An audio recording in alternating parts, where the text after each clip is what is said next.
Welcome to Gayatri kitchen. ముల్లంగి తాలింపు ఎలా చేయాలని ఈ వీడియోలో చూపిస్తాను.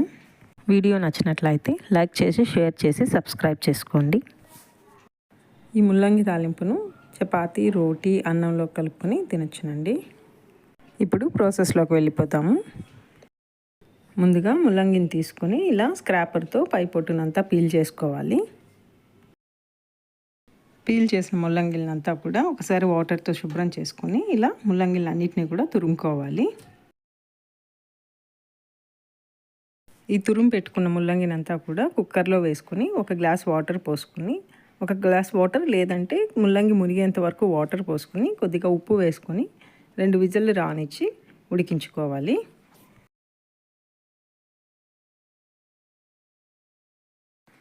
రెండు విజిల్స్ రానిచ్చి స్టవ్ ఆఫ్ చేసుకోవాలి. ఇప్పుడు ప్రెషర్ అంతా పోయినాక ఓపెన్ చేసి ఈ వాటర్ని అంతా కూడా డ్రైన్ చేసుకోవాలి. వాటర్ని డ్రైన్ చేసుకున్నాక కొద్దిసేపు చల్లారి పెట్టుకోవాలి. ఎందుకంటే మనం మొత్తం వాటర్ని అంతా కూడా ఇందులో నుంచి స్క్వీజ్ చేసేయాలి. ఏమాత్రం వాటర్ ఉండకూడదు. ఇలా గట్టిగా ప్రెస్ చేసి వాటర్ని అంతా తీసివేయాలి.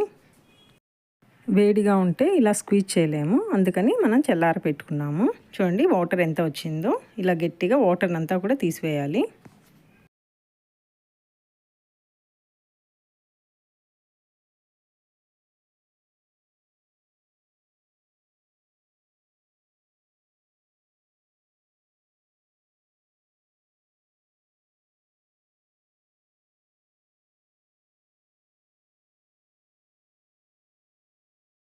ఇప్పుడు ఒక మిక్సీ జార్లో 30 గ్రామ్స్ ఎండు కొబ్బరి, 8 నుంచి 10 వెల్లుల్లి రెబ్బలు వేసుకొని గ్రైండ్ చేసుకోవాలి.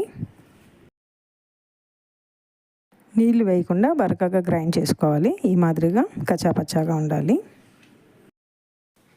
ఇప్పుడు స్టవ్ మీద ఒక ప్యాన్ పెట్టుకొని ఇందులోకి 3 స్పూన్స్ ఆయిల్ వేసుకోవాలి.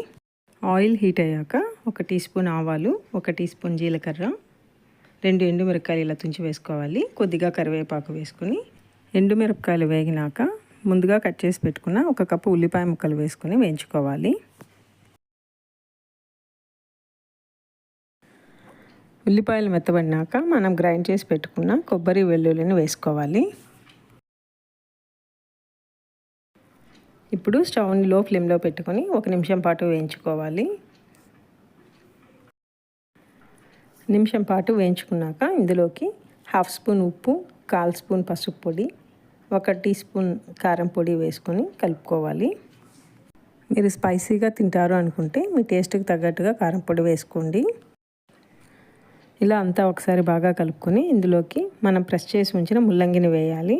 ఇలా మనం ఇందాక గట్టిగా ప్రెస్ చేసాం కదండి, అంతా అతుక్కుని ఉంటుంది. ఇలా పొడి పొడిగా చేస్తూ వేయాలి. 1 నిమిషం పాటు ముల్లంగిని బాగా కలుపుకోవాలి. కారం పొడి, ఉప్పు కలిసేట్టుగా కలుపుకోవాలి. మనం ప్రెస్ చేసినా కూడా ఇంకా కొద్దిగా వాటర్ అంతా కూడా ముల్లంగిలో ఉంటుంది కాబట్టి ఆ వాటర్ అంతా కూడా ఎవాపరేట్ అయ్యేంత వరకు వేయించుకోవాలి. ఇలా మూత పెట్టి మధ్య మధ్యలో తీస్తూ కలుపుకోవాలండి. ఇలా 5 నుంచి 10 నిమిషాల మధ్య లోపల వాటర్ అంతా కూడా ఎమిరిపోతుంది. అంటే ఇది మనం వాటర్ ప్రెస్ చేసే దాన్ని బట్టి ఉంటుంది. గట్టిగా ప్రెస్ చేసామంటే తొందరగా ఎమిరిపోతుంది వాటర్.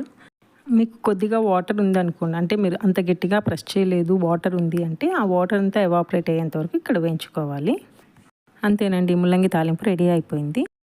ఈ ముల్లంగి తాలింపు చపాతీ, రోటీ, అన్నంలో కలుపుకొని తింటే కూడా చాలా బాగుంటుందండి. Thanks for watching.